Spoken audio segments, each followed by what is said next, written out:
walikuwa security, very powerful ministers, na wasahii ati wanatulekea kwa mambo ya security. Wakati wao watu walikufa, watu walikuwa wananyanyaswa, watu walikuwa wanauawa na wanatupwa kwa River Yala, kwa misitu, Mau Forest, kila mahali Kenya hii. Ati leo wanatulekeria ati mambo ya security inapelekwa na manai. Wengine walikuwa mawaziri wa education. Rais William Ruto alipata education kama imezabaratika.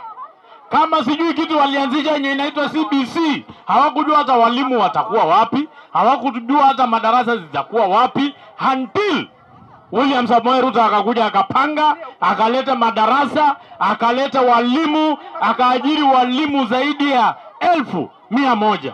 Na hawa sahi ati wanatulekea, wanatufundisha mambo ya mashule, na waliacha mashule kama imeharibika.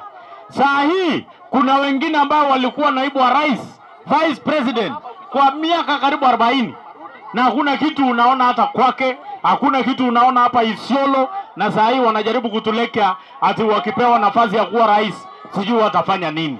Hawa ni watu wa kutupwa ama si wa kutupwa? Kuna mwingine alikuwa naibu wa rais wa William Samoei Ruto kwa miaka 2 ambaye alikuwa kwa hiyo kiti. Kazi yake tu ilikuwa ni kusumbua.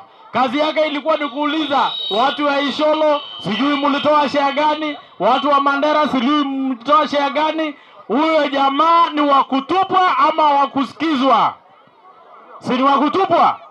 Kwa hivyo tunataka kusema watu wa Isiolo, sisi tutarudi hapa, tutakuja kufanya kazi pamoja. Kuna wakati itakuja ya kuombea William Samoei Ruto kazi mwaka wa 2027 na